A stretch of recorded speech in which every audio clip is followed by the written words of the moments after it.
You're listening to Hot Sauce Sports with Mo Cohen, Peeze and Terry Tam. I now know that I'm on with a spy, depending on who's the captain of this ship. That's probably a bad thing if this podcast is supposed to go viral, isn't it? Cordero Patterson like grabbing some shanks, gentleman here, and I quote, "I'm a grown man. I don't need nobody blank in my balls, my face." In my teenage years, I'd get back from high school, I'd smash 2 pizza pockets. Carmelo Anthony never learned you can't live life just smashing pizza pockets. Because he lost a double bet, what I did is I cut a jalapeno in half, and I filled it with hot sauce. So he's going to have to slurp this down. Why you give me a fucking banana, dude? I'm not eating a banana. I'll rather piss in my mouth than eat this. Okay, so there we go. Stop stalling. Let's go. Go.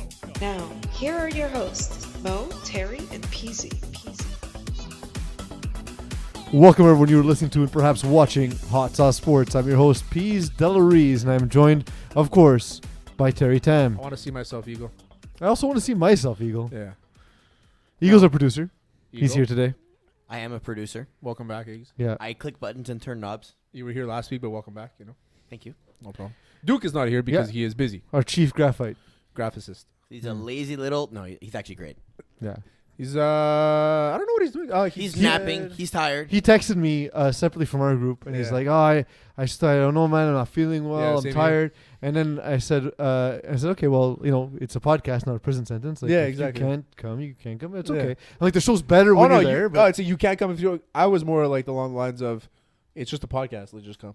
Yeah. You know what I mean? But then he asked me, though. He asked me, he's like, yeah, I know. I just feel bad. I said, well, you should. You're a terrible person. Yeah. But terrible. so, like, if you show up, you're not a terrible person. That's it, exactly. Looks like he is terrible. He is awful, and he's your brother, so you're equally as awful by association. So we are a podcast that makes fun largely of sports shows and how stupid sports shows are, right? We do that. We also make fun of everything. Yeah. Because everything is stupid and nothing matters. We have the scapegoat that every alt-right, right-leaning person in the States does, that they just say, oh, it's a comedy podcast. We can say whatever the fuck we want. That's true. And that's what we do. Exactly. Except we're not as right-wing. Not at all. Because Eagle is so far left. I know. I have never seen anything like Yeah, relax there, comrade. Never insult the motherland. So, that said, once in a while, we do cover things that I believe have some importance outside of just the realm of sports. Why do I feel like you're getting serious on me now? Because I'm getting serious on you, Terry. Okay. I want to have an actual discussion about something. And what I'm going to do is... I'm very okay with this. Yeah. I approve of this message. We'll start the show with this, then we'll get into the news. And then we have a great guest. Yes. The host of the Habby Hour podcast. Eagle, do we have her full name? We just have the Twitter handle. I asked her, but because I know her first name is Veronica. Yeah. No, she doesn't want to use the last name. Veronica. Okay. Veronica of the Habby Hour and podcast. I quote, I have enough haters, I don't want them finding me. Which makes sense. That makes sense. Which is why you changed your name. It is exactly why I changed my name. Nobody really knows any of our real names. It's true. Terry Tam is not my name. Peeze is not your name. Eagle is for sure not your name. You don't know that. Duke is not his name. And now we have Veronica, who's jumped on our bandwagon and does not use her full name. Good on you, Veronica. Look who's copying our shit. Because with 6,500 followers that she has on Twitter and a very successful podcast, I don't think she wants people knowing her last name. That's true. Makes sense. I would not want it. People wouldn't be able to pronounce my last name, first of all. Second of all, the 200 followers that we have don't give a shit. Yeah. But so one day they might. One day they might, and you'll find my last name sounds a lot like Snuffleupagus. Might as well just call me that. It's weird, though. I never thought the word Tam sounded like Snuffleupagus, but now I can't get it out of my head. No, it's not. It's Terry, my first name. Last weekend, the NFL organized a workout for Colin Kaepernick. And I know organized a coup. There is a general fatigue on all topics with Colin Kaepernick, but this is actually the first time. No, I'm really excited to talk about this. It's the first time it's been newsworthy in the last 2 years or so, right? Yeah. And so now it's our time to talk about it. And I want to start by doing this. I've actually done quite a bit of research on this because I said I want to make sure that none of the things I'm saying are unfounded. So, Terry, I'll let you start, and then I'm going to open the vault. So, what are your thoughts my about the whole thing, about the workout, Okay. about Kaepernick and his where he's at right now, and the NFL stance? So I've been very vocal about how I don't think Kaepernick is a good enough quarterback anymore. How I thought that he regressed in his last 2 years in the NFL, and how it is normal that he is not getting a job offer because he regressed so much, and because he's a 33-year-old guy who hasn't played in 3 years. 32, but still hasn't played in 3 years. So I understand. That's my thing, is that I don't think he's good enough. Having said all that, I think that he deserves a fair chance. Like everybody deserves a fair chance. They live in the United. We don't have free speech in Canada. They have a lot of free speech in the States. It's in their freaking constitution. So for us, I look at it as like he needs to have a voice, and he has a voice, and he's given his voice, and he's done a lot of great things. I don't think he's good enough. You'll never change my opinion. I do not think he's good enough. That video, so even if you have facts, your opinion will not change. no, my facts. No, but the facts. Right now, my opinion. No, my fact is that he's not good enough. I saw. But I have facts that indicate the opposite. Sure. Let me finish. Go ahead. So I watched that video. He was underthrowing receivers in no coverage, no pass protection, no zone, no DBs, nothing. He was underthrowing deep balls. He had a few great balls, and he's always had a pretty good arm, like strength wise, and he still has that. We can see that, and he looks in great shape, but he hasn't been involved in 3 years. So my whole thing with him is that you want to work for the NFL. You're applying right now to a job. Disagree, but go ahead. But he's applying to a job. Disagree. Okay, so I'll finish. So he's applying to a job. He wants them to come see him so he can get his fair share, which he hasn't gotten. I do believe he was blackballed because of what happened, because of the knee that he took. Well, there's a settled collusion case that Exactly. appears to indicate You've that. made $60 million from them. You also made $100 million in the NFL. So right now, I feel that it's very sketchy that he's come out and said, I'll take league minimum now that I've made $160 million. That's another topic. So, well, he also said that before the collusion case was settled. Of course, yeah, he wanted to take a pay cut, which I understand. Now which teams are going to take him? You look at people. Everybody talks about the Buccaneers because of how progressive Bruce Arians is. He's hired 2 women coaches. He has 3 coordinators that are African American.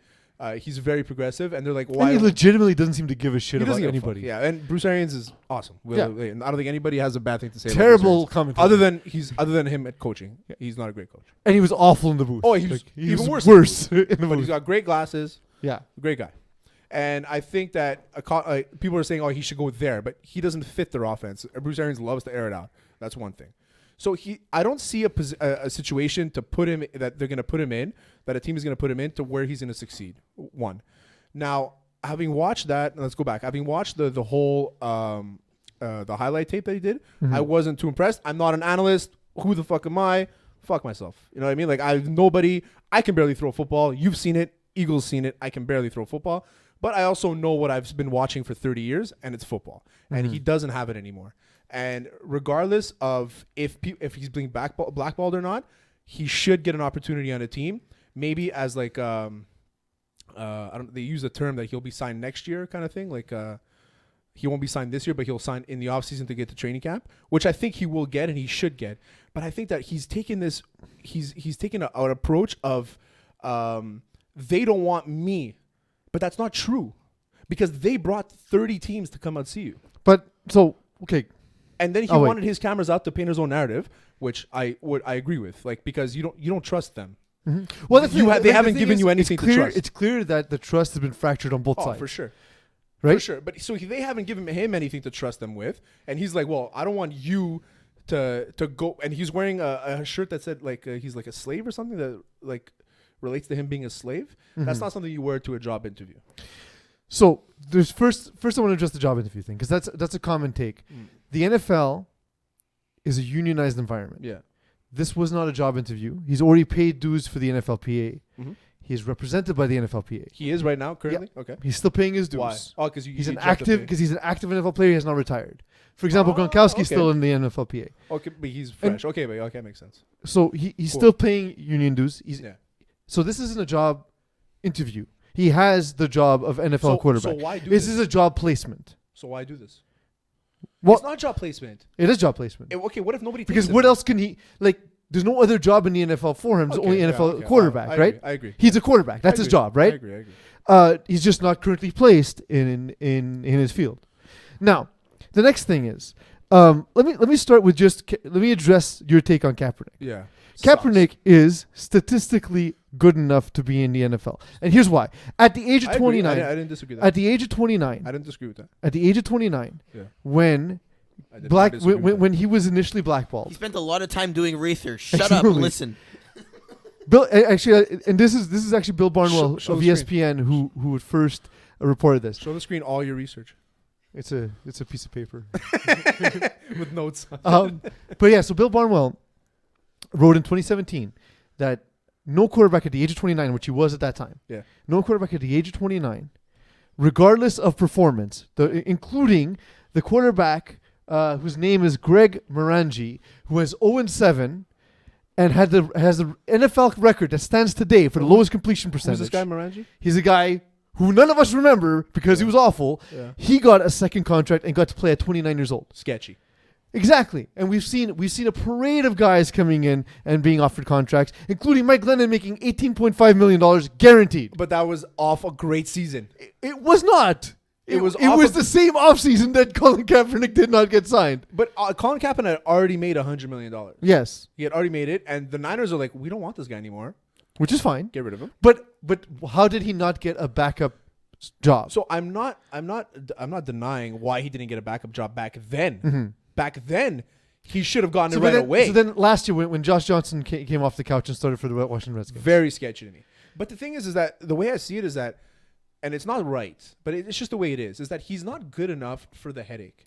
And So, but here's the thing. I've said this so from the beginning. Terry, you mentioned the headache. You've mentioned the quote-unquote circus. How Yeah. many protesters were there at the workout? I know how many. have no idea. There was 2. Okay. That's the circus. 'Cause- no. That's the headache. No, it's 2 not. people. The circus is I need to have my cameras there, and then if you don't But the show up, reason- I have to say stop running when they brought 30 people But to the reason they didn't bring you 30. 25. They scheduled it. So the other thing about the work, the NFL informed Colin Kaepernick only 4 days before that there would be a workout scheduled and what's it called, and an interview. Okay. The Kaepernick's camp was given 2 hours to decide if he wanted or not. Okay. It's like basically an ultimatum. They then asked, can we move it to a Tuesday so that actual decision makers can be available that are not traveling to away games, that are not scouting college football. Can we do it on a day where someone's going to see me? They said no. Can we put it on? Can we have cameras there It was so that weird that was on a Saturday. They usually do these things during the on a week. Tuesday? Yeah. Tuesday or Wednesday is usually the day they do Yeah. it. The next thing. Can we push it to the next Saturday then, Yeah. so we can have time to prepare? No. Can we have a camera crew so people can see what we're doing, because we don't trust that you're going to put out But why? Okay. factual information. Okay, so I have a question about that. I'm not. Mhm. I'm not saying that it's wrong. I have a question about that.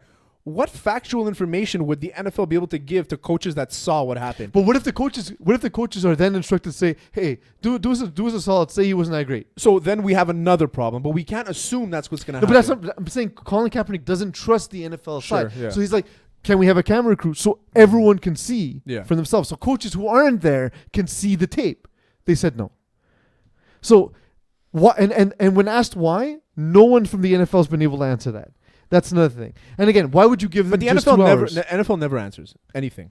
They never answer anything. Mhm. Roger Goodell is known to just be like, "This is my decision. You can go fuck yourself." But again, it's I'm making $42 what's million biz- this year. But what's Eat bizarre? shit. What's bizarre though is we're seeing the opposite happen in the NBA. We're seeing player empowerment. We're seeing We spoke about this. transparency, and dude, people love Adam Silver. though. Of course. People hate Goodell. Of course. One of the best T-shirts in the world is him with the clown Is face. the Barstool? Yeah, it's amazing.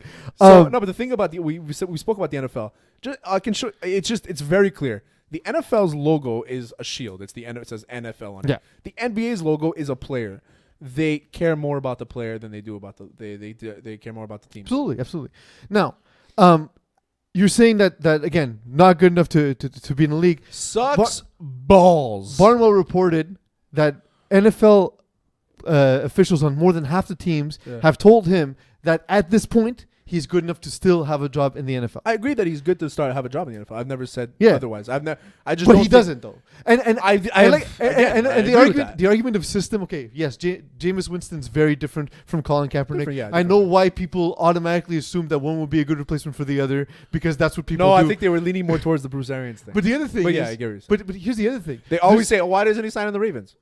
But the Ravens, that's what I'm saying. Awkward. The Ravens run a run option playbook, right? Yeah. And the last quarterback, the last time we saw him be successful was with Harbaugh's brother, who's, by the way, very good with both of them are very good with quarterbacks, very good at coaching, and have enough balls to put their ego aside to build a system around the talent they have. So that's another thing is that then a big argument that people have is like when Jim Harbaugh left, he started sucking. He wasn't as good. Yeah, but the coaching and the system wasn't as good. There's only one guy in the world that can coach you, basically. No, that's but what the guy they had saying. after that wasn't. Awful. But like he's not in the NFL either, right? I look at guys like Alex Smith. Kelly's not there either. People ask like, why is Alex Smith? Why does he keep on getting jobs? Because he's been performing decently with like 11 different offensive coordinators. Where Kaepernick had one good coach. As soon as that guy's gone, he forgets how to play football.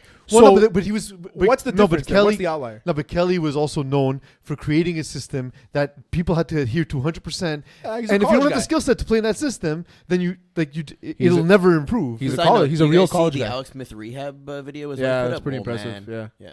I hope he comes back soon. He's a good player. Hope so too. Adam Schefter should come back because the Redskins look awful. Adam Schefter even reported that teams reached out to Colin Kaepernick to apologize that they can't make the workout because it's on a Saturday. But there was 25 teams that said they were going to be there, though. That said they were going to be there. Okay, only 8 showed. Only 8 showed to his workout. No, 6 showed to his workout. Only 8 showed to Atlanta. So that's different. So, but that's the thing is like, so I agree with all that the NFL there's something sketchy on both sides here. Yeah, look, like I said, what happens now is the trust has been broken, so neither side trusts the other side, right? So Colin Kaepernick wants to control the narrative. And here's the other thing. The NFL wants him to sign a standard waiver. You know what the difference in this waiver was? It included a thing about not being able to sue them for collusion. Grimy. Why would you sign something that your own lawyers have told you not to sign, and why would you sign something that gives away your own rights? So I'm okay with him like moving and with the cameras there. I mean, I don't like obviously when nobody was in the conversation, nobody read the lawyers' letters. Not everybody knew what was going on. So I'm okay with him moving and saying, okay, you don't want to give me what I need to do. I'll record it myself and put it out there. I'm 2019. I'm 100% okay with that. But to me, it's like I feel like he's acting as if there wasn't an opportunity. The opportunity was presented to you. Mm-hmm. What you decided to do is rip on the organization that's trying to place you in a position. I don't think they're trying to place him. So my question is, why would they do this? After 3 years, why now? What's the benefit? And here's what I thought of. One is the waiver. Yeah. It's an opportunity to get him to sign the waiver. Yeah. Secondly, we don't know the terms of the NFL settlement. Perhaps the NFL settlement dictated terms that they needed to show an effort to try and place Colin Kaepernick. There's also the theory that Jay-Z's taken a hit in PR. Although I don't think he has a leverage on the NFL. No, but I think he has. I think he has a stake in a team. No, or the Giants. No, he has he works for the NFL. He's a social justice. He's someone there to promote social justice, basically. But then people were like, well, how can you promote social justice if Colin Kaepernick's not in the league? Yeah. So, but I don't think he has enough power in the organization to really leverage that. Not enough power. He has 0 power. And here's something interesting, though. This was reported by Mina Kimes of ESPN, who's probably one of the smartest people at the organization. Sure. She's all right. I mean, just business reporter for the New York Times, National Post before. But anyway, she said that what if there are teams that are interested, but they don't want to be singled out as the teams that are interested, so they use this as like cover for them? Because there were still teams, even with all the circumstances, teams went out of their way. They drove an hour away from the Falcons complex. Because I know where that school is, by the way. Oh, yeah. It's in the middle of nowhere. Okay, there you go. It's in the middle of nowhere. There you go. So the thing is that all these teams, they're obviously scared to do something. Mm-hmm. They've obviously been warned, or something was told to not warned. Like, what's the point of having all that fuck you money if you're going to be scared? So that's my point. Is that just do it? What are they going to do? Kick you out of the league? They won't. You think they're going to kick the Baltimore Ravens out of the league? They kept Donald Sterling in the NBA for as long as they did. They let the Davis family own the Raiders. Yeah. They let the Spanos family ruin the Chargers year after year. It doesn't make sense. It doesn't make sense. So for these teams to not do it, there's a reason to why. And I just think that they're trying to avoid a spectacle. And it always seems like he just makes the wrong decisions, Colin Kaepernick. Like he doesn't. I don't think there was a right decision to make, though. Yeah, he doesn't handle. But I feel like he doesn't handle things properly. So we see that, but also, this is the first time we've heard him speak. Since No. this whole thing, this is the first time we heard him speak since. Well, I mean, you've seen him a bunch, I guess, but yeah. But since really in front of a camera, it's true. I don't remember any other because he has soundbite. it, Yeah. it's stuff coming out of his camp for Yeah, sure. okay, But that's maybe. all handled by agents and lawyers, right? Like that's not him. This is the first time we've heard him speak when he made the address. Stop running. I thought it was a bit of a weird address. Like I'm not completely pro Kaepernick. There's things on both sides I'm not crazy about. That was the one thing I found a bit of a weird statement at the Because end. he chose to. I feel like he doesn't actually want to play. I disagree. He chose because to he take those has 3 minutes. no benefit to playing and earning no money. He chose those 3 minutes to vent instead of come out and say, "This is what I'm doing." Forget about the NFL. He's basically putting all the onus on the NFL when he should say, "Listen, I think I'm good enough. I want to play in the NFL." He didn't say these words. "I want to play in the NFL. I think I can be a good quarterback in the NFL at any role, whatever it is. I think I'm good enough." He didn't say that. He But said, here's the "NFL, stop running. Oh, this is what we did. Stop running." That's all he But said. here's the thing. So it appears as though the NFL wants him to show contrition. But what did he do wrong? Yeah, he Contrition hasn't- for what? He hasn't done anything wrong. But it seems clear that they want him to sort of like bow down and now they seem to want him to that's kneel. But that's good. Weirdly enough. Weirdly enough. But that's Goodell. Absolutely. That's And with that, it's time for You turned me a bit. the news. Yeah, that's what happens when you get research there.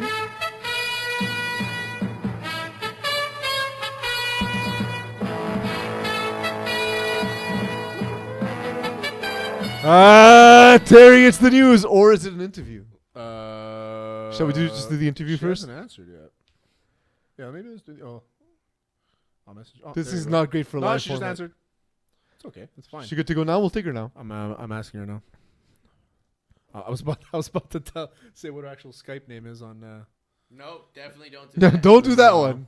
Don't do that one. Just hand Eagle the phone. So how did you meet Veronica, Terry? Tell on us Twitter. about On Twitter. that. Okay. She I forgot what she said. I think I was just like it was a retweet kind of thing, and then I just started following her, and then I had messaged her to see if she wanted to come on the show, and then I found out she lived in Vancouver. And then from there we just kind of we just followed each other on Twitter, and she follows Hot Sauce. We follow Habby Hour, and no, she's very funny. I'm a big fan of her on online, but she's not ready yet. But it's right there. It's in there. But yeah, so we're gonna talk with her. We're gonna talk Habs. She's a huge Habs fan. That's She's big on politics too. And she's super sarcastic, which I like too. That's amazing. Yeah, yeah. She'll fit in just fine. Oh, she'll fit in great. Did she answer? Nope. Nope. All right, filibuster. This is where you filibuster. This is where you filibuster. I nailed it. Yeah. See. Okay, let's You do found it. one topic, and then if anything, we'll switch over. Terry, it's the news. should've I don't done have it up in front of me though because we were supposed to do an interview. Mike Babcock is no longer. That's a not Leaf. the first story. I feel like we should because it's hockey related. It's actually hockey Good related. segue. It's good to do this. Segue. It's good to do this, and then we'll go with her live. So when she's ready to Mike go. Babcock, largely reported asshole. He's fired. Yes, he is. Your take. My take on why he was fired. My take on why he was fired is because there's a few reasons. One, he wasn't. This is the narrative that's being painted right now. He wasn't Kyle Dubas' guy. Kyle Dubas is the general manager of the Leafs. He wasn't his guy. Kyle Dubas is like, okay, I'll give him a couple of years. Let's see where he goes. 3 years in a row, they get bounced in the first round. Yeah. His first year, they didn't make the playoffs. Young team, fine. The next 3 years, they get bounced in the first round. The last year, they lost to Boston in 7. So coaching changes happen all the time. Mm-hmm. The thing about Mike Babcock is he's always been painted as like the best coach in the NHL. When he is a good coach, there's no doubt he's a good coach. He's won 3 Stanley Cups with the Detroit Red Wings. He's made a lot of Hall of Famers on that team. Olympics. Olympics. Well, anybody can take that fucking team. McGill. And win. Yeah. But like, I don't think he won anything with McGill though. No, but he McGill's didn't. always had a good hockey program, and I think he's one of the main reasons. He went to McGill too, I think. Well, but also the thing is, he anybody he can had take Hall of that team. Famers on his team that allowed the Red Wings Of course, to be good too. Right? Datsuk, Zetterberg, Yeah. Lidstrom, best defenseman of all time. You had 2 Hall of Fame goalies, Chris Osgood and Mike Vernon, who could make an argument to be in the Hall I of Fame. think Chris Osgood. I feel like people keep doing that with Chris Osgood. I'm like, how do you keep a guy with 3 Stanley Cup runs out of the Hall of Fame? He replaced Hasek for that last one, by the way, because Hasek was awful. Yeah, I mean, it's too. So he gets fired. So they have a crazy offense that they weren't able to score. Their defense balls sucks. They have Morgan Riley, not bad. But other than Tyson Barrie, they signed in the offseason. I like Tyson Barrie, but I don't think he's a number 1 guy. So I think our guest is ready to go. She's going to come in the middle of our conversation. And we'll talk to her Yeah. about Mike So Babcock I just don't think that I think that it was due for a coaching change. And to your point, you said that it's not Mike Babcock wasn't Kyle Dubas's guy. Kyle Dubas has been paying Sheldon Keefe a lot of money to coach the Marlies. We all knew at some point he was going to get promoted. They paid him as an entry-level NHL head coach to coach the Marlies just because they wanted him to stay in the system. Yeah. So it's clear they want to keep him around. Now we see him getting promoted to get that job. So the thing is with that is that we're actually wait for our guest. No, they can't hear that. No, they can't hear us. Okay. No, So we hear that. They the can't thing hear with that is that they hired him. They brought him in. He had like a $14 million salary cap in the AHL. Mm-hmm. So like he had the best players available to him. Yes. And they just never. It's so. I don't know how well he's going to do with this team. Forget about this season. Mm-hmm. Basically, forget about this season. This season for the Maple Leafs, if they make the playoffs, which I don't think they can, the East is extremely tough to play with. Yeah. Again, Terry, nobody can hear that. So I know, but better I'm if you just- just keep talking. It's Filibuster. hello, Veronica. Hey guys, how's it going? Good, Wonderful. you're actually live right now. Okay, sweet. Can you confirm Hi that, everybody. Eagle, can you confirm that people can hear her? Yes, people. All right, great. People can hear Veronica. Okay. Veronica, my name is Peeze, and this is Terry. You've Hey, been talking Peeze. to Terry on Twitter, of course. Thanks for joining us today. You're joining a podcast that, while we're not, we don't cover a lot of local topics, we are proud Montrealers. We're proud Montreal Canadiens fans. Terry is a season Awesome. ticket holder. I am a season ticket moocher, and Eagle is a guy who drives us to the games. So we're super happy to have you on here. But what's curious, Thank you what I so find much. curious is, Veronica, you're out on the West Coast. Why would you do this to yourself? Why would you be a Canadiens fan in this era? It's a bit of a long story, but I'm from Chile originally. But when my family immigrated to Canada, we moved to Montreal. Okay. There you go. Yeah, so we lived there for a few years on the West Island, and of course, the rest is history. That's cool. That's cool. And you left here because our winters are awful and the West Coast is much better, I imagine. Right? Well, we moved around a lot for my dad's work, so we've lived a bunch of places. We actually lived in Ottawa as well, in Saskatoon, and moved back to Chile for a while, and we lived in Ecuador also for a spell. But so we've lived all over. But once you're a Montreal Canadiens fan, you always are, Can for you better even or watch worse. hockey when you're in South America or everything, or is it impossible to find any channels? No, it's really difficult. But when the Stanley Cup playoffs were on, those of us that had cable would have ESPN, and ESPN would carry, That's back when you used to carry American hockey. teams. And Well, ESPN. pardon me. That's back when ESPN used to carry hockey. Well, international ESPN exactly. might be a different story. That's true, yeah. Yeah, That's a good point. Yeah, but just the finals, just not the every finals. game or anything. Not the first round. They will never. No. There's not No. enough money in it internationally for hockey. No, Well, absolutely not in Ecuador not. anyway. No. Yeah, that's true. That's true. I can't imagine the ratings were great in Ecuador. So you became a Habs fan early, and then you kind of stuck with it. You didn't jump on the Canucks bandwagon back then. No, never. And people, when I first moved to Vancouver, and I continued to be a Habs fan, people would say, "Well, why aren't you cheering for the Canucks now?" And I was like, it just doesn't even compute for me. You're like just I don't. loyal. You're loyal. I'm just loyal. Yeah, that's good. Of course. So are we struggling? I get that because because Yeah. I'm a Miami Dolphins fan and a Montreal Canadiens Oh, fan. I can't choose a team for the life of me. Well, as a child, I was very dumb. so both your teams had successes way before you were born. Yeah. And what the thing I see, Veronica, when I see now what's happening with Carey Price is I see the parallels to Dan Marino. And I'm curious about your thoughts. It's a good Like one. have the Montreal reach, but it's a good Canadiens one. wasted one of the No. careers of one of the best one of the best goaltenders Quarterbacks. in a generation, basically. Yeah. Well, he is a quarterback. I don't think Yeah. that they've wasted anything. I think that he's had a ton of success in his career. The only thing that he's missing is the Stanley Cup. And I think that, I believe that opinions are divided, but starting to sort of swing another way. I think that after the arrival of, first of all, thank God for Bob Gainey for drafting him.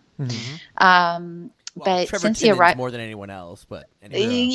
yes, credit where it's due. But I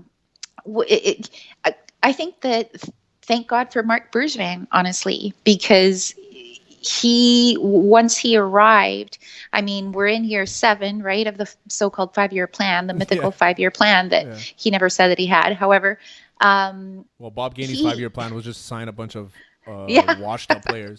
Yeah, that was awful. Hoping for a miracle, but they did make it to the Eastern Conference Final. That's true. That's true.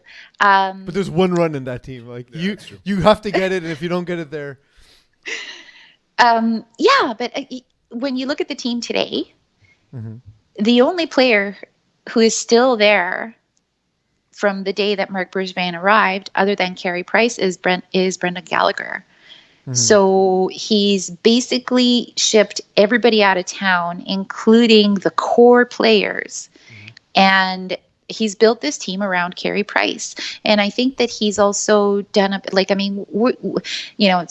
going sideways. This is what I tend to do. But when we're looking at what's happening with the Leafs right now, for example, and they just fired Team Canada's coach yesterday. Yeah, we just spoke about it. Yeah. Okay. Yeah. So, we like your opinion on it. Definitely. Afterwards. Yeah. you know more than we do. So you're smarter than us. By I don't know about that. By a long stretch. So, but so I think that one of the main things that Mark Bergevin has done in the construction of the current roster is he's not only looked at talent, because he's been scoffed for, a lot of the moves that he's made. Turns out that a lot of them are looking really good right now. And I think that one of the main things that he's done, and I'm hearkening back to the Guelph Storm GM last year when they were headed to the final, he said that you've got a lot of players here who, some of them have been drafted by the NHL, and we're obviously looking at very talented hockey players. But the most important thing for him when acquiring a player is to do the character check. And I think that's what Mark Bergevin has done, and I think that that's something that's missing in Toronto. When you fail to have production, I don't care who the coach is, when you're failing to win games with the likes of John Tavares, William Nylander, Austin Matthews, Marner's hurt right now, but he's not a reason that they've lost 6 games in regulation in a row. So I think that that's one of the important things that Mark Bergevin has done here is he's considering character and culture. And somebody said, call it a player who called into, not a player, a listener who called into the post-game show last year was talking about Carey Price. And he said, Carey Price has won everything. And except for Stanley Cup. Except for the Stanley Cup. And you put the team in front of him and he'll win. And so I think that it's been painful, but Carey Price is in his prime right now. I don't believe that his years have been wasted. I think that there was a sort of a sidetrack narrative that was built over the summer when Carey Price said that what he wanted to do was win now.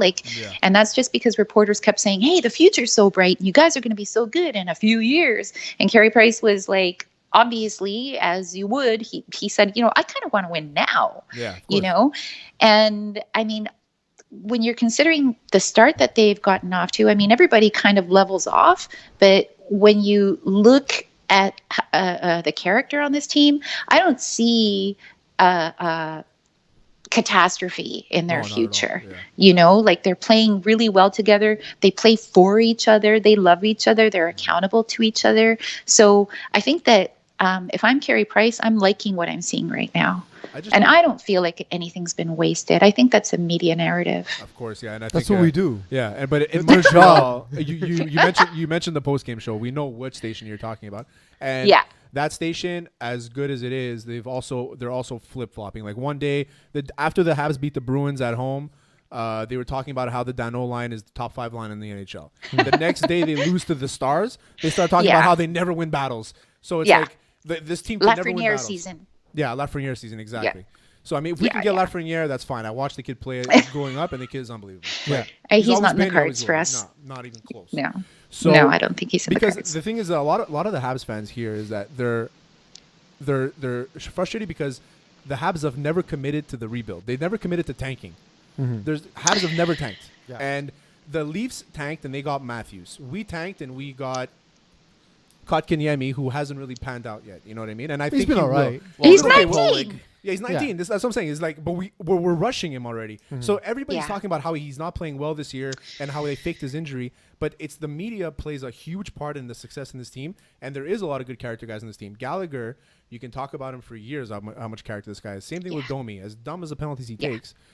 Carey Price, same thing. Shea Weber. I mean, when Shea Weber came here, Peeze and I, we disagree on this, but I like the trade because I like Shea Weber and his character. Nothing against PK Subban. I just like Shea Weber and the way he is and the way he plays. And I think that the media plays a huge part in the success in the city, and it's sad a bit. It's sad. And I think that the media also played a huge part in sort of creating the divisiveness in Montreal over that trade. Yeah. Because I remember when it happened, and I was PK Subban's biggest supporter. Like, I wrote 3 articles about this guy when I used to work for Habs Eyes on the Prize. And I was a huge fan of his. And the day that the trade happened, I was kind of like, I had spent the whole previous season, like, you know, when the rumors began that he was going to be traded, I was like, he's not going to be traded after how much we have suffered as fans all season. That would never happen to us. He would never do that to us. But, you know, something interesting that I've talked about on the Habby Hour when we talked about the trade and our feelings around the trade, it was right after the season was over and PK was at the NHL Awards and he started calling out the team and calling out the organization from the top down. And I was like, oh, whoa. There's something there. What are you doing? Yeah. You know, they're not going to like this. No. But so when the trade happened, I was like floored. And it was that same day when he was being interviewed. I guess it was his press conference or his conference call or whatever. And he said during that conference call, you know, he said, well, I really like my chances now of winning a Stanley Cup. Well, yeah, and my back went up. My back went up when I heard that. And I said, wait, are you dissing my team?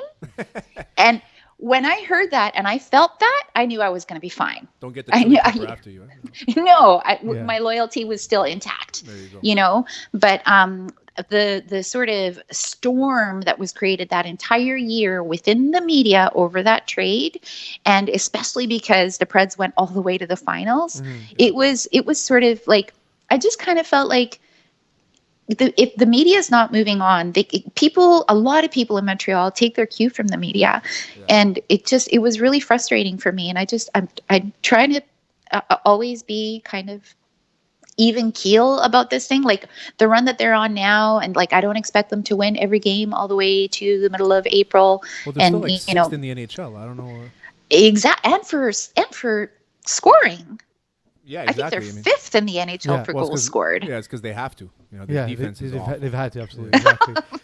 I kind of like Weber and Sherratt, you guys. Oh, for sure. Yeah, that pairing is nice. And Petrie's been playing decently too.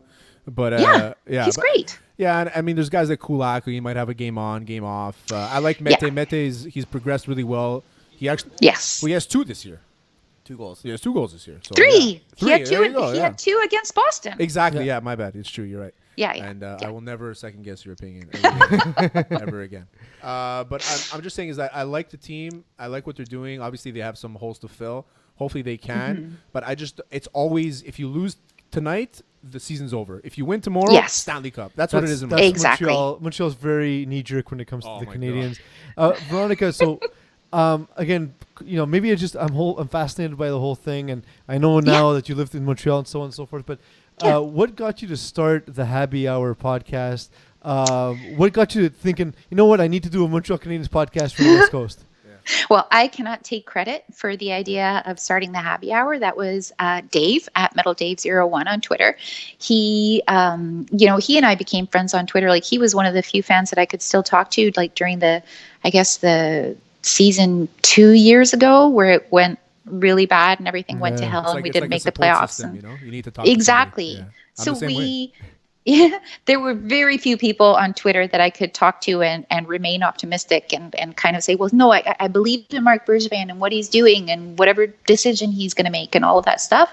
And so Dave, like, he and I would talk offline a lot, and he introduced me to Beth, who's at Iverweek on Twitter. And he just said, what if we do a podcast? And I'm like, okay.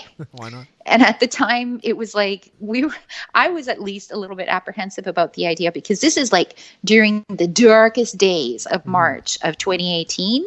And I was like, I don't know if we can start a Habs positivity podcast, but here we are. Like, we're the OG in that department. And I'm pretty proud of what we've done. And really, I look forward to talking to Beth and Dave every week, because we mostly do agree on everything, because our outlook is pretty much the same. But I always love to hear what they have to think. But the podcast was entirely Dave's idea. And where are they from? They're from here? From Montreal? And none of us are in the same location. Dave is based in Albany. Okay. Beth is based in Virginia. And originally Ashley, who now she got married and bought a new house, and she's expecting a baby and everything else, and she can't join us every week anymore. But she is based in like the greater Toronto area. Wow, I like it. Virginia, Habs fans of Virginia. Yes, they are. So I was gonna say they are everywhere. I went down to Nashville last year, and I gotta say they do love PK Subban there. They do, because I went to Nashville too last year, and they keep on asking. Do they me, still? Yeah, it's a hockey town there. It's become a hockey town. It's a drinking town. Have you been to Nashville, Veronica? No, I haven't. So it's on my bucket list. So it's the way it starts, there's a strip, right? It's the Broadway. Yeah. It's a strip. And It's not too long. It's not like Vegas. It's not super long. But right at the beginning of it, it's Bridgestone Arena, so where the Preds play. Oh, right. Yeah. So and at the end of it, past the bridge, is where the Titans play. So everything is allocated to that specific area. And after the games and stuff, that city is nuts. Yeah, it's insane. Yeah. I'll bet. Yeah. They do love him there. They have a big poster of him on the building. But there's so many people I ran into that are Montreal Canadiens fans in Nashville. Oh, that's crazy. It's always amazing. We forget just by being here that, in a sense, the Canadians are kind of like the New York Yankees of the NHL, right? Like Dallas Cowboys, yeah. I never forget. You know what I mean? Well, yes, but you're not in the city, right? Like for us, we take for granted. Like for us, they're our local team. Yeah, that's it. So it's kind of cool when you go on the road and like there's people like, oh, you're from Montreal, so you must love the Canadians. Like, yeah, and they're like, they go on and on about Canadians. I wore my hat, my Habs hat, and it's actually a nice hat. I wore it around, and people are like, oh, nice hat, go Habs, go. Like it was weird, but I thought they were just like tourists and stuff, or they're just hockey fans. You know what I mean? But the thing about Habs is that their fan base does travel well. Yeah. And listening to that post-game show that you mentioned, there's always guys calling in from random cities. That's true. And yes. Always. And I love it. And tons of fans in BC. Like when you go to games at Rogers Arena, the Habs games in Rogers Arena, the fans there, like we outnumber the Canucks fans like 2-1. In Florida, it's like 18-1. Well, because those are all people that used to live in Montreal. They're all Montrealers, yeah. There's no break. Well, and funny story from the last game last November when the Habs were here, because it's just once a year that they come.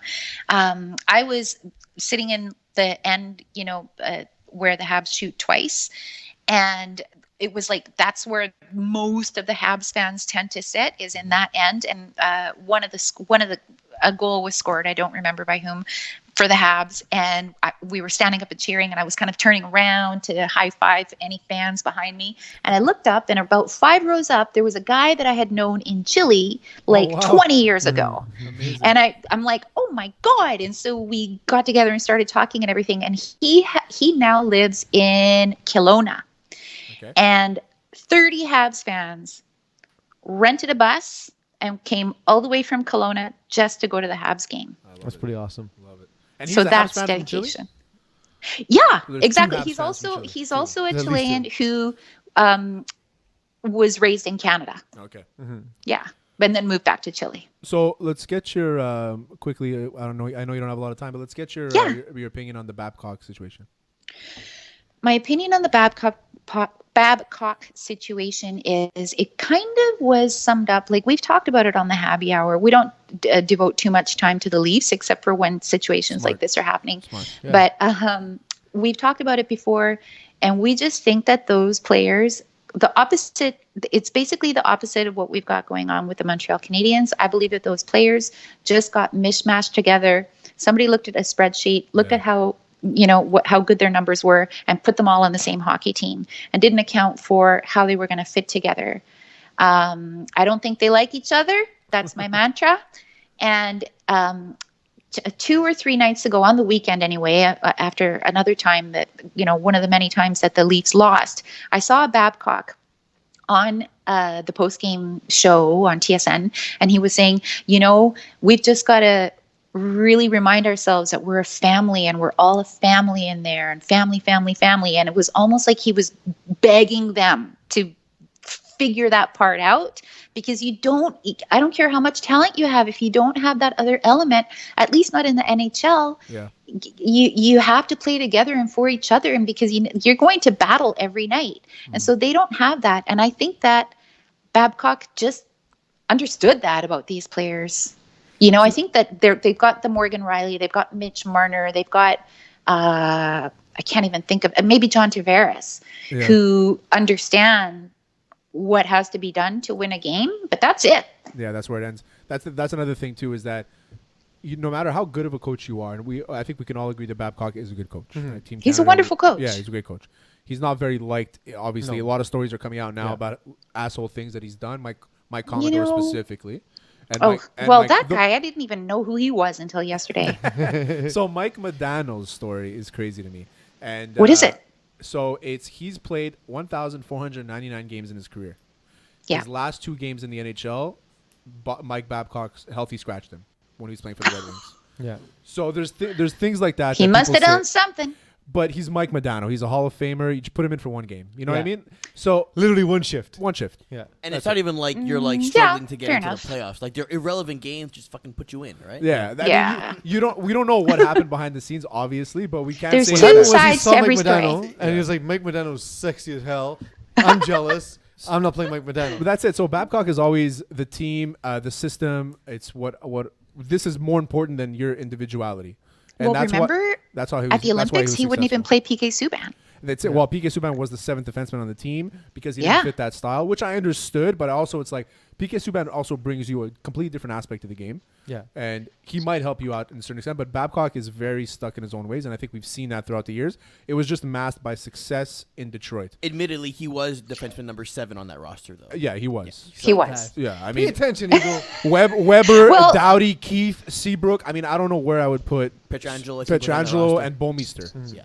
And back then, I wouldn't put Subban ahead of any of them because he was very young. He was young, and they were all still in their prime. Still a great player. I think he just came off of the half-season Norris Trophy that he won. Veronica, thanks for joining us. You can catch... It's my pleasure. Habby Hour anywhere you catch your podcast. Wherever you're catching Hot Sauce Sports, you can catch Habby Hour. For a follow on Twitter, it is at @chili_pepper. Chili as in the country, not as in the pepper. And it fits in well because Hot Sauce, we have our episode. Our episode this week is There's Something About Chili. You know what I mean? So awesome. There's something about Veronica. Absolutely. Thank you, Veronica, for joining us. Thank you. We love talking Habs, so we'll get you on soon. Hopefully, next time you visit us in Montreal, feel free to drop us a line. And I'll give you my season tickets, Veronica. If you come for that. Oh my God, I'm coming at the end of February. There you go. They're yours. They're yours for free. I promise. Great. Oh my God. Okay. We'll talk to you soon. Okay. Thanks so much, you guys. Thank you, Veronica. Have a great one. Okay. Bye. What a gem. Absolutely. She's awesome. You just gave away the tickets you're going to give me. God damn it. Yeah, Terry. those specific ones. God damn it. So she's got some good points. She's a very positive person. Yeah. I don't think she said anything I like how she said. And as soon as we were starting to get a little shitty, she's like, well, like she kind of she put us back on the positive route. Our vibe is, again, to make fun of everything. Of course, yeah. And I love how she's talking about how her and her co-hosts all get along and have similar dispositions. We hate each other. Our whole thing is based on you and I disagreeing all the time, and all of us always yelling at Eagle, and then Duke is just blasted in the corner. Duke is frustrated because a color didn't fit with the font. I was about to ask him, but where's your drama then? Where is it? Are you a real Habs fan if you don't hate them? You know what I mean? But seriously, if you don't hate the Habs, you kind of love the Habs, right? That's the disposition when you're in the city. She is for sure a breath of fresh air. And much smarter than us by a long shot. I mean, there's no doubt. Ready to talk some shit about the NFL? Yeah. Terry, it's the news. So we talked already about Colin Kaepernick. The other stories to break this week: Mason Rudolph apparently may have used the racial slur that led to this exchange between him and Myles Garrett. Writing's not that easy, but Grammarly can help. This is why we yell at you. Is grammatically correct. It's not my fault. Just tell me and I'll do the Duke trick. You don't give me timestamps, you get the whole thing. It's fine. For those listening to the show, I am staring angrily at Eagle. 4 passes defensed, and now a sack. Yeah, he'll be the AFC Defensive Player of the Week. You're giving it to him right now. I am. Oh, it was because it was last Thursday. It was right after There's our a show. flag as Whoa. Hello. whoa. I love Pouncey, man, just because of this. Yeah. Mason Rudolph got into Needs to it. get out of there. Pouncey, man, ultimate team guy. What in Yeah. the world? You know who else is a team guy?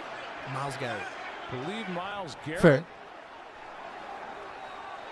The two guys in this whole scenario that are real, that are team guys. Well, maybe Myles Garrett a little less because of the situation, but Well, Pouncey, Mike Pouncey. The thing is, Myles don't Garrett's fucking- being portrayed as like an ultra-violent guy. This is legitimately his first offense.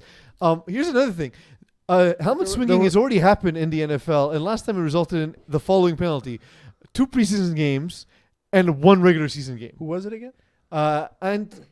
Antoine Smith of the Houston Texans swung a helmet at Richie Incognito. Yes. Which, to be fair, most people want to swing a helmet at Richie It's Richie Incognito. Incognito, so you have to look at the target. If the target's a doofus, But come on, Mason Rudolph has a doofus face. he looks so much like the "this is my dad. My dad has money. Yeah. Let me into the club" face. Exactly. Is unbelievable. And his dad is Philip Rivers. There you go. Yeah. Now, no sideburns. justification for having done this, No. right? Because absolutely assault, But can do. he's- In his, what he's saying is that Mason Rudolph uttered a racial slur at him, and that's what kind of triggered Now, him or it set him could, off. be, it could be either it didn't happen, it could have happened. Well, I don't believe that. So here's the interesting part. Every NFL game, the refs, the coach, and the quarterback is automatically mic'd up based on the new regulations and everything. So in theory, we have the audio of whatever happened in that but little he also, scrum. like, the thing is, he may have Because missed. the refs are in there and the quarterback is in there. Definitely the quarterback's there. It's in his helmet, so his helmet must be. Yeah, but still, But you were- if Actually, it might not be. If anything, Myles Garrett might have been holding the mic. But there's so many of those boom things. There's so many of those. They can. But pick up even sound, then, yeah. if the quarterback falls to the ground, like Garrett's on top of him, right? And you see Rudolph trying to rip Garrett's helmet off first, Yeah. I'm sure you're catching the audio in that scrum. Like Of you hear course, like yeah, the yeah. noise in it. For sure, the audio's out there. Just whether or here's not the- it's shared thing, or not. But that's the big one. even if so, it might not. It's It still might be unforgivable. I real. agree. Yeah. It might be real. It might be fabrication. It might be Myles Garrett thought he heard something. It might be Mason Rudolph lost his temper in the moment and said something he didn't mean. You know what I mean? I hope Or it's not did that. mean. Or No, didn't mean. Well, I don't think anyone ever means racism. So I'm gonna because say I'm you gonna shouldn't. say this about Mason Rudolph is that when he got signed, apparently he had liked the tweet from Tommy Loren that was ripping on Colin Kaepernick like 2 years ago, and everybody keeps on bringing it up. Mhm. Tommy Loren is she's a very right wing politician, political media person, analyst, whatever you want to call it, and so he liked one of her tweets based on Colin Kaepernick, and people think that he's a racist because of that. And I think that so now if this happened, there should be fucking sound. No? Yeah. To Absolutely. Eagle, But to either Eagles' way, point. either way. So the thing is, I will say one thing about this. The NFL reacted differently in this case because it happened in prime time, and like everyone's kind of like clutching their pearls, like, oh my god, it's so violent. Do you realize what we watch every week is a gladiator sport? People are willingly causing brain damage to themselves to bring us entertainment. Let's chill for a second. These are violent people doing violent things. He just did football in a different way at the wrong time. At the wrong time. You That's know. true. So I that's, mean, I think that now Myles Garrett's suspended indefinitely. I think it's a little harsh. it's gonna. Seeing of what happened, it was more of retaliation. But you also don't hit somebody. It's an automatic suspension, which I understand. I think Mason Rudolph should have gotten at least once, like a 1-game suspension. And I think that Ogunjobi Ogunjobi, should have gotten the rest of the season. I agree. Because he wasn't really defending anybody. He just wanted to hit Mason Rudolph. Yeah, he was just being Because a jerk. he couldn't get to him all game. So he Yeah. was like, fuck That, it. so now I'm gonna Yeah, now take I'm my gonna shot. And Mike Pouncey should be suspended 100%, but I agree with what he did. Barstool Sports today reported we may be seeing the return of Antonio Brown. And I only added this to the script because I thought Duke was going to be here, so we could use this to aggravate him. But Yeah. so since he's not here, let's have a real discussion. So real discussion would be. Oh, Here's something that came out 3 or 4 days ago. I'm more confused after watching it though. You don't fucking take payoffs. And whatever you stand for, you down. That's why I live by it, bro. If I stand on it, we gonna ride on it. You know what I mean? We don't stand on it, we don't ride on it.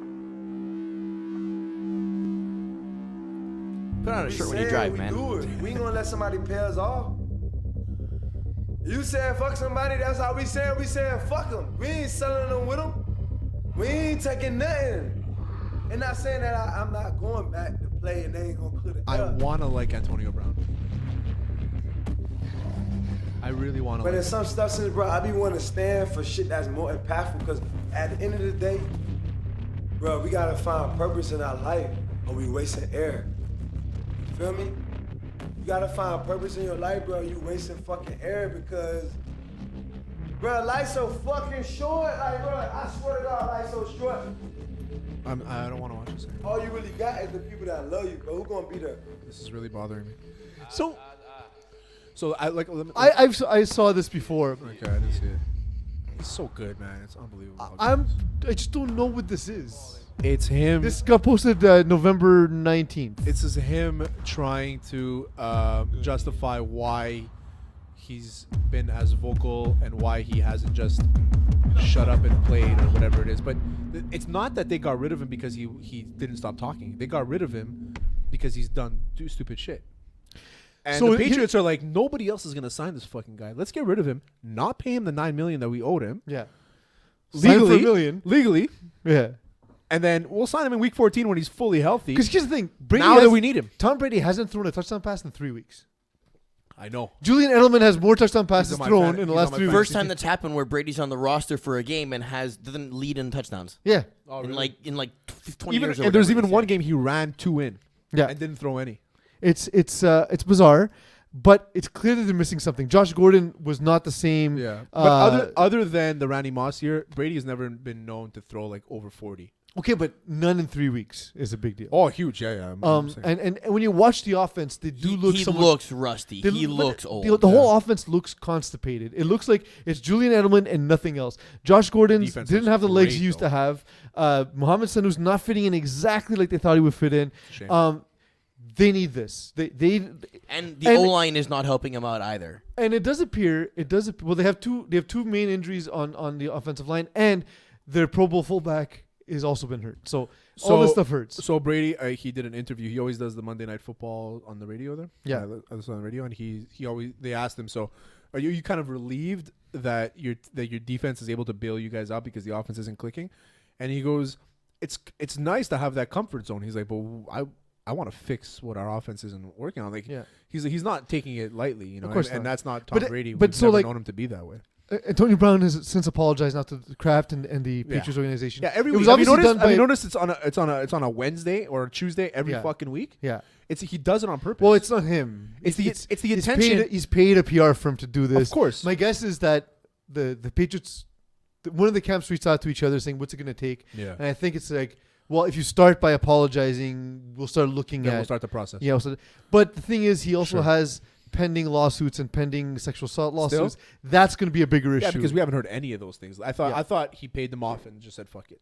Well, so that's it. So they're not all resolved. There's a lot of other things going on. The league's going to conduct because it's still. There's no. He may there's no he fear may of get jail. suspended when he comes back. Yeah, Because there's still personal conduct, right? That's still I that's guess it's it's the NFL's detrimental. purview. It's detrimental, right? But so Antonio Brown is, if he's not the best receiver in the league, he's the third best. Ungodly talented. So for him not to be in the NFL, there's a clear reason for that. Yeah. It's not Colin Kaepernick.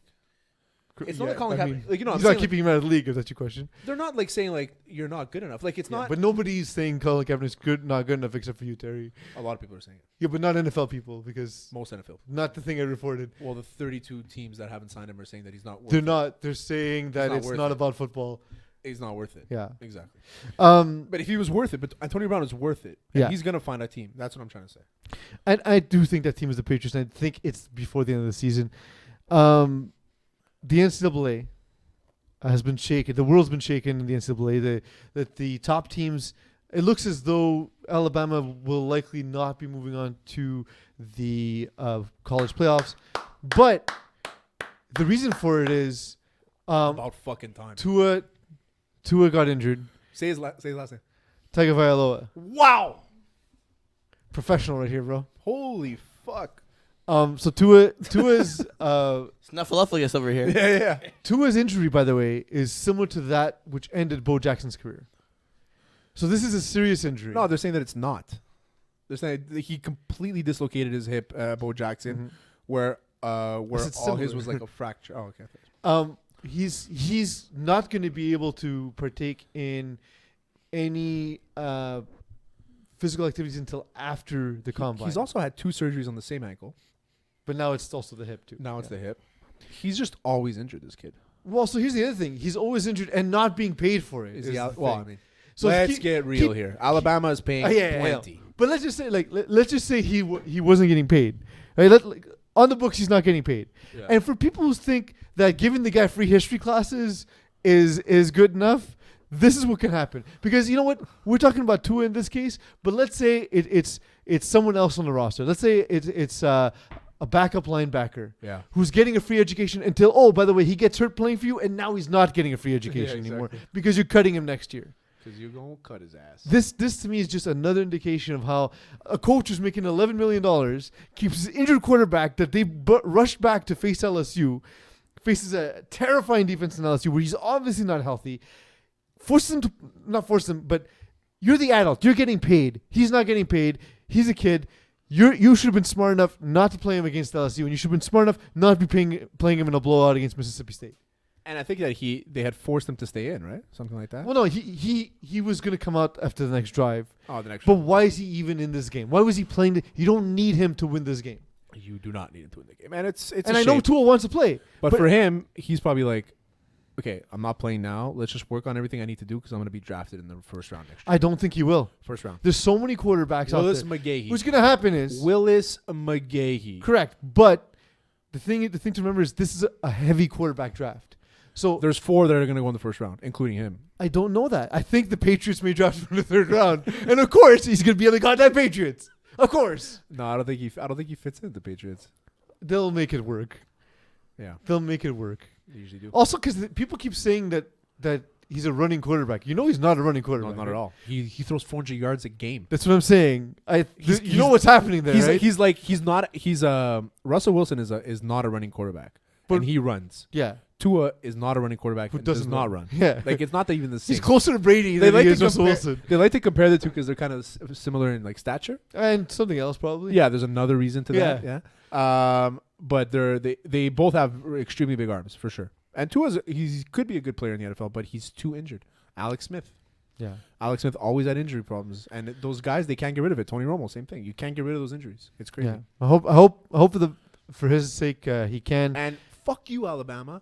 Finally out of the top 4. Eat shit. You know what you this shouldn't means, have been there last year. You know what this means, though? What? It means Georgia, baby. Georgia all day. And Jake Fromm is going to find a way to suck again. No, they're going to win? I think they will. They're going to win the national championship. No, they won't. Oh, okay. LSU's really good. Yeah, LSU is scary good. The thing is, the big problem with Georgia is that they have a loss, and they're probably not going to win the SEC championship because LSU is disgusting. How much did LSU win last week? How much did they pay all those kids? That's crazy. How many $100,000 checks? How much did LSU win last week? A lot. Jesus fucking Christ. So anyway, let's move on while the Eagles looking that up. Melo signed. The hot sauce, the hot sauce mascot. Yeah. Carmelo Anthony. We love it. The man who never learned that you can't live life smashing pizza pockets. He is back in the NBA, and he was awful, but I'm happy. Melo's back, baby, and he's with the Blazers. It was 58-37, by the way. Wow. Against Mississippi. Yeah. Wow. Yeah. Wow. You know who did not score 58 and who did not score 37? Melo in his first game. And that's how they Admittedly, they put up 66 against Vanderbilt. So No, but just to say, it's crazy that they did that the week after they won the against Super Bowl. Northwestern. You know what I mean? Usually teams kind of taper down. But they won their big game, and they still came out big.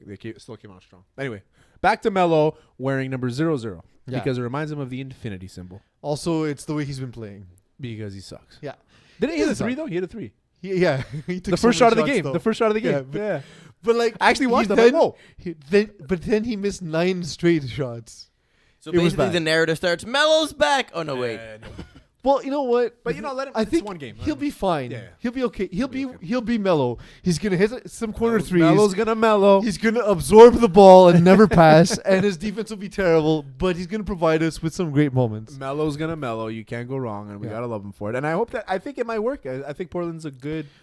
They're not. No. Well, so the thing is, they're not good enough for how good the West became. They'll never get out of the West. It's impossible. Yeah. I'm watching the Clippers play last night. Mm-hmm. Well, the Clippers, the Lakers. Watching the Lakers play the other day. So Watching Denver. Watching Dallas. Watching Utah. Who the fuck are the Portland Trailblazers? Yeah, well, that's it. Like, so And I then actually think it's rebuild. I don't think Dame I feel and bad for McCollum last to the trade deadline. They're more likely to get rid of McCollum, I think. I think it's both. Like, Yeah. it's you can't in the NBA. You can't be middle of the pack. It's if that happens, if Portland gets rid of Damian Lillard and CJ McCollum, why do you even bother? How do you expect your fans to come out and watch? You're literally 1 year. You're 1 year removed from being in the Western draft Conference Wiseman, Finals. Yeah, and then you're good. No, but you're literally 1 year removed from being in the Western Conference Final. Mm-hmm. But it's a With the different Western same- Conference. It's true, but you're with the same team. Yeah. So you've improved. The rest of the conference has improved. You've improved. Why can't you compete? You bring in Melo, a veteran role, whatever. Mm-hmm. It can be done. If that happens, Pease, I don't think it will. I will never ever root for the Portland Trailblazers. Have you again. ever rooted for the Yeah, Trailblazers? last year. This is the same franchise that didn't draft Michael Jordan, by the way. Crazy, eh? Just so you remember. But just to say, I mean, it wasn't unanimous. Who they drafting? What was his Clyde name? Drexler. Clyde Drexler. Played Who 2 years. was fine. Who was good in college? He just was not Jordan. He was never. Nobody's Jordan.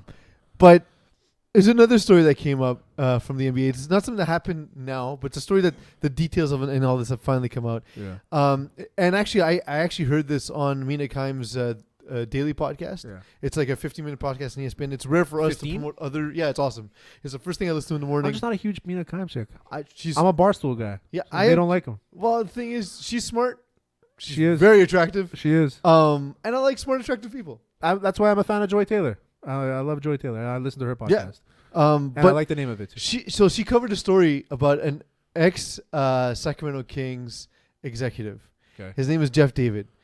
He stole $13 million while he was chairman of the team, and he only got caught by because one HR person found these accounts. Like, this doesn't make sense. He basically he got these small investment firms to give money to, like, get naming rights to the stadium. Yeah. His job was to sell sponsorship, right? And in one of the conversations, he tells one of these people that work for these investment firms, tells them, "Hey, if you guys ever need money, we can float you some cash." Yeah. He remembers that, and he basically gets them to invest $9 million, like, up front. Like, just he's like, "Well, we'll take money off the back end of the contract." They invested $9 million in a front? What? In a front or Upfront, upfront? like, Upfront. Okay. Well, also in a front, because he opened a shell corporation.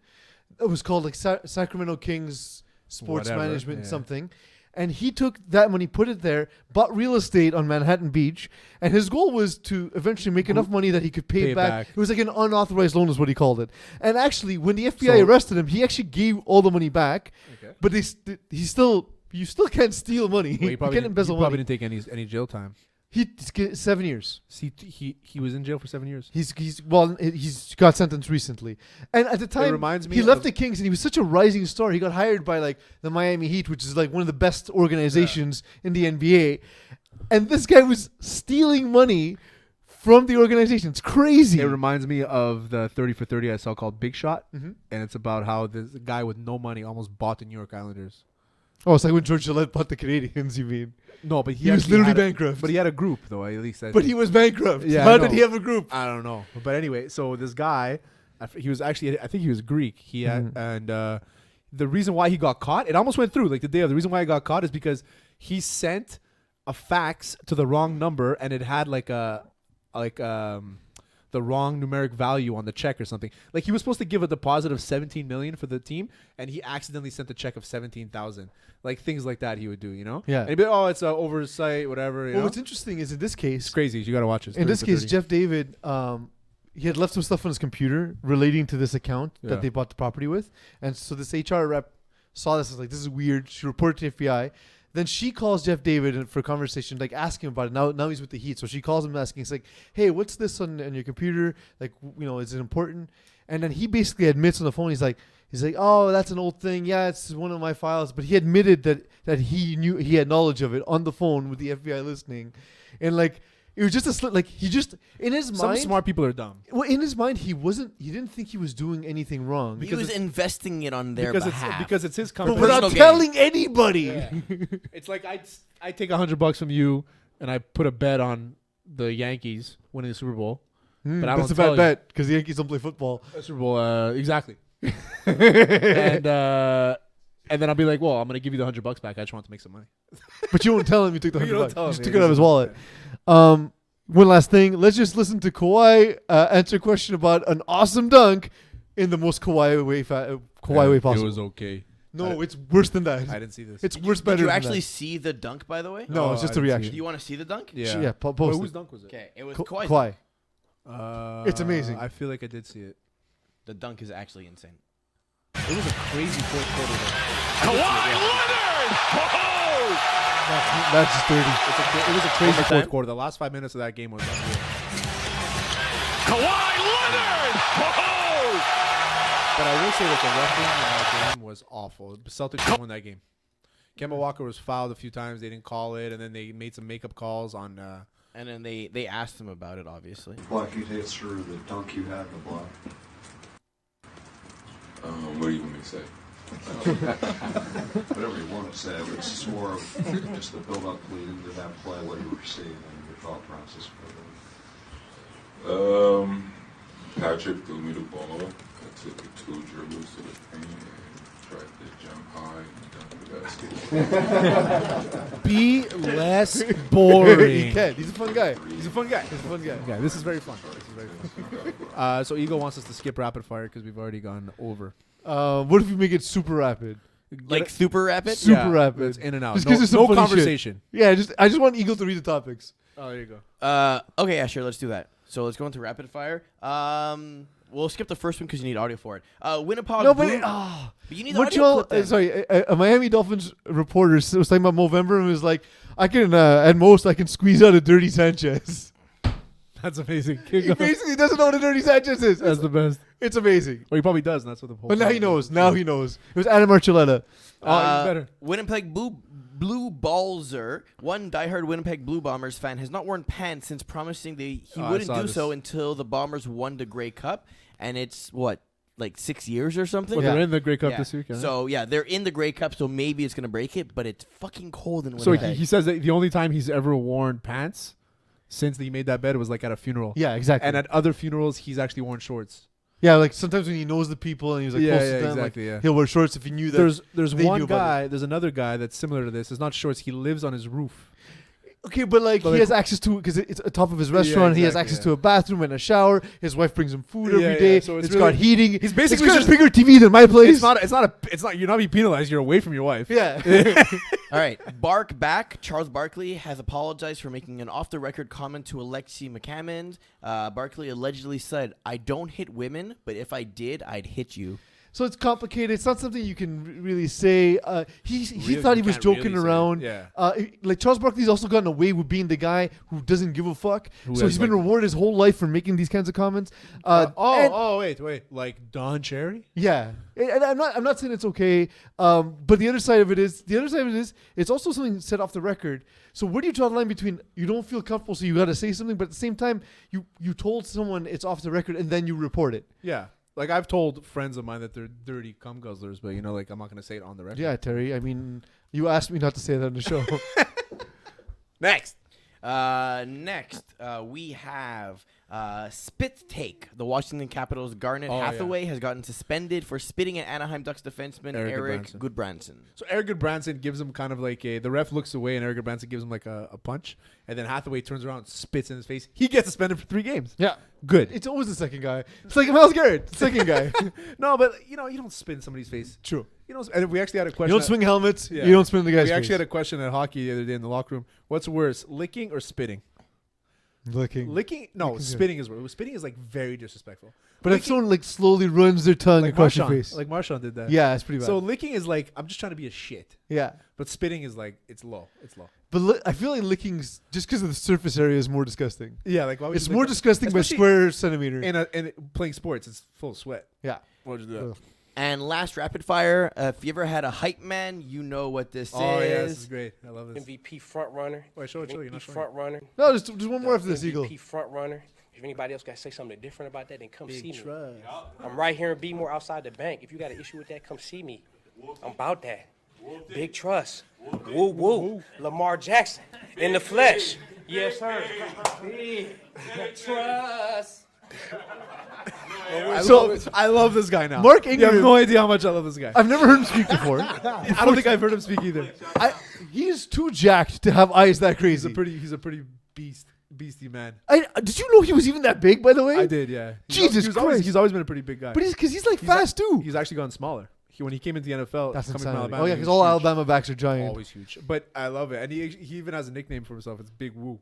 Big, It's like Big Woo. He does it. They did it in the post game speech because he got game ball, and he's like Big Woo. I love it, man. There's one more Eagles. You have one no more. idea how much I love that guy right now. All right, fine. So this is Bird Brain. So I don't know if you guys have heard of this, but there's this new movement called Birds Aren't Real. Apparently, it's a government conspiracy Stephen theory Crowder talk where about the it. government actually killed off all the birds in was it the 50s or 60s, and simultaneously replaced them with drones that monitor and record. We don't need all the their clip. We'll just react to that news. Pat McAfee. So why would you need to kill all the birds to replace them with drones? Why don't you just add more birds? Like, what would be the point? Because then they would eliminate them. The birds would win over the robots. Yeah. Why don't they just make killing robots that are... Wait, is that how? Also, does that mean in the past, like, since the 70s, nobody's found a dead bird that's been bleeding? Did they put blood in the robot and the drones? I have so many questions. It's a good They're point. super advanced To drones. get answers to these questions, guys, I've done the Lord's work. I went on their website. They have a digestive system. I signed Duke up for the BirdsAren'tReal.com. newsletter. So what about bird shit? How do you explain bird shit? It's a government You signed conspiracy. Duke up for that? I did. It's an oil change. He sent me a message. Like, guys, what is this? I love it. Eagle, thanks for putting up with us. Special thank you to Veronica. She did a great job. Really I fun. know we ran long today, but I thought there was some interesting things with the Kaepernick story. For once, there's some real stories to cover there. Yes. So I'm really happy we got into it. Thank you, Terry, for joining us tonight and talking as we always do. Eagle. Play it. You've been listening to Hot Sauce Sports. Yes, you have. Thank you, everyone. Have a good night.